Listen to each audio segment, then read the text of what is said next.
ఏ దేశం ఎలా ఉండాలో యూరప్ లెక్చర్లు ఇచ్చింది. ఆనందంగా ఎలా జీవించాలో సూక్తులు వల్లించింది. కానీ సొంత రక్షణను మాత్రం గాలి కదిలేసింది. నీతులు చెప్పే యూరప్ను రెండు యుద్ధాలు భయపడుతున్నాయి. పాశ్చాత్య దేశాల కూటమిలోని రెండు దేశాలు నిద్ర లేకుండా చేస్తున్నాయి. ఒకవైపు సైన్యాన్ని యూరప్ సిద్ధం చేసుకుంటుంది. అదే సమయంలో యూరప్ దేశాల్లోని ఆయుధాగారాలు ఊహించని విధంగా దహనమవుతున్నాయి. ఒకవైపు రష్యా అధ్యక్షుడు వ్లాదిమిర్ పుతిన్ ఏ క్షణంలో దాడి చేస్తాడోనన్న భయం గుప్పిట్లో యూరప్ గడుపుతుంది. ఇప్పుడు ఈ భయానికి ఇరాన్ కూడా తోడగింది. అమెరికా తమను కాపాడలేదని ఆలస్యంగా తెలుసుకున్న ఈ పాశ్చాత్య ఖండం ఇప్పుడు గుంటలు బాదుకుంటుంది. అసలు యూరప్ ఎదుర్కొంటున్న ఆ రెండు యుద్ధాలు ఏవి? యూరప్ను ఇరాన్ ఎందుకు టార్గెట్ చేస్తుంది? ఉన్నట్టుండే యుద్ధం వస్తే యూరప్ పరిస్థితి ఏంటి? Watch the story. యూరప్పై పుతిన్ చేస్తున్న సీక్రెట్ వార్ ఏంటి? యూరప్ను భయపెడుతున్న రెండు యుద్ధాలు ఏవి? అమెరికా రక్షణపై యూరప్ భ్రమలు తొలగాయా? యూరప్ దశాబ్దాలుగా ప్రపంచానికి పాఠాలు చెప్పింది. ఆనందంగా ఉన్న దేశాలు తామవేనని డప్పు కొట్టుకుంది. గ్లోబల్ వార్మింగ్ పై సుదీర్ఘమైన ఉపన్యాసాలు ఇచ్చింది. ఏఐ వంటి టెక్నాలజీపై కఠినమైన చట్టాలను తీసుకొచ్చింది. కానీ ప్రపంచంలో ఇప్పుడు ఏ ఖండానికి లేనంత ముప్పును యూరప్ ఎదుర్కొంటోంది. కానీ ఎన్ని నీతులు వల్లించినా, ఉపన్యాసాలిచ్చినా శత్రువు డెడ్లీ క్షిపణితో దాడి చేస్తే నీతులు, ఉపన్యాసాలు, చట్టాలు అడ్డుకోవు. శత్రువు ఆయుధాన్ని అడ్డుకోవాలంటే మరో ఆయుధమే కావాలి. సైనిక శక్తి ఉండాలి. కానీ సంపన్న దేశాలుగా చెప్పుకుంటున్న యూరప్కు ఆ రక్షణే కరువైంది. ఇప్పుడు ఏకంగా రెండు యుద్ధాల భయంతో తీవ్రంగా వణికిపోతోంది. యూరప్ లో జరుగుతున్న యుద్ధం ఒకటే కదా అన్న అనుమానం రావచ్చు. అవును, యూరప్ లో ఉక్రెయిన్ యుద్ధం మాత్రమే జరుగుతోంది. కానీ యూరప్ కు మరో యుద్ధం నుంచి కూడా ముప్పు పొంచి ఉంది. అదే పశ్చిమాసియా యుద్ధం. మరోవైపు రష్యా కూడా గూఢచర్యం, రహస్య చర్యలతో ఐరోపాను లక్ష్యంగా చేసుకుంటోంది. ఇటీవల ఓ సంచలన నివేదిక వెలుగులోకి వచ్చింది.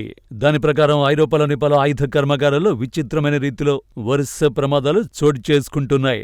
గత వారం ఎస్టోనియాలోని ఓ డ్రోన్ తయారీ కేంద్రం దగ్ధమైంది. అంతకుముందు ఇటలీలోని ఆయుధ కర్మాగారంలో, అదే సమయంలో బల్గేరియాలోని మరో మందుగుండు సామాగ్రి ప్లాంటులో అగ్ని ప్రమాదాలు సంభవించాయి.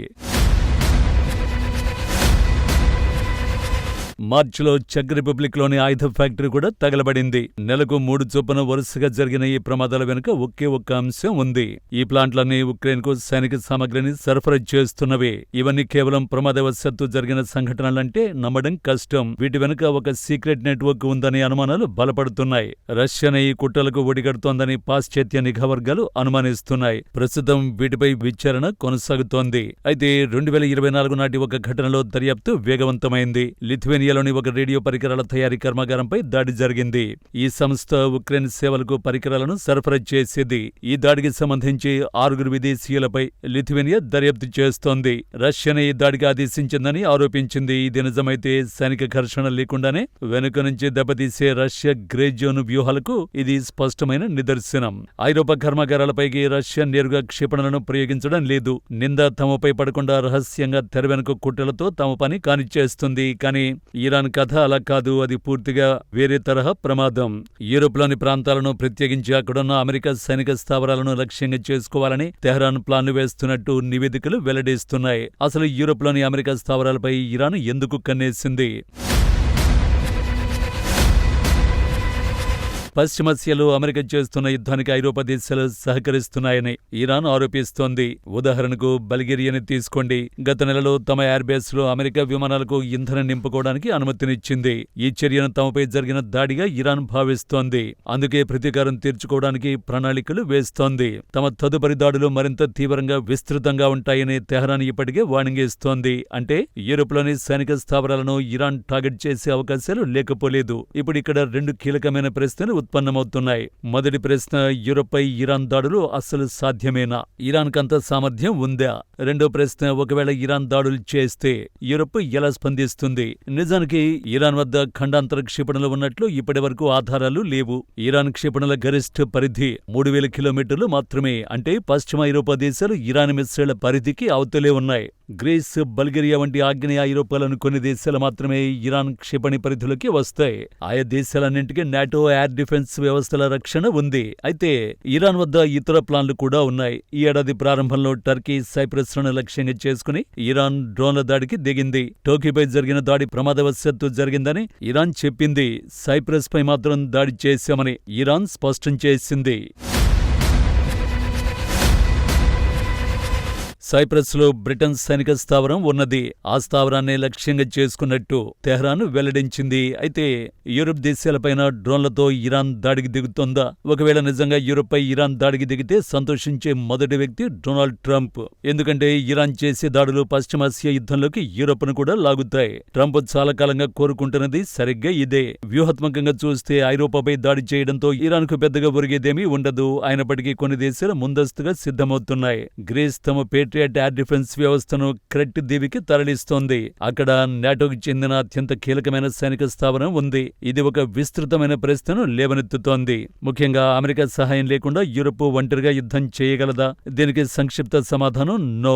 యుద్ధం చేయాలంటే రెండు విషయాల్లో క్లారిటీ ఉండాలి. ఒకటి సుశిక్షితమైన సైన్యం, రెండోది భారీ రక్షణ పారిశ్రామిక రంగాలు అవసరం. ఐరోపా వద్ద ఈ రెండూ లేవు. రెండో ప్రపంచ యుద్ధం తర్వాత తమ రక్షణ బాధ్యతలను అమెరికాకు అప్పగించి సామాజిక సంక్షేమం, కఠినమైన నిబంధనలు రూపొందించడంపైనే యూరప్ దేశాలు దృష్టి పెట్టే. ఆ విధానం వారికి అద్భుతమైన ఫలితాలని ఇచ్చి ఉండొచ్చు. కానీ ముందే చెప్పుకున్నట్టు క్షిపణులతో ఆనంద సూచీలు పోరాడలేవు. అందుకే ఇప్పుడు తీవ్ర ఆందోళనతో ఐరోపా వేగంగా అడుగులేస్తోంది.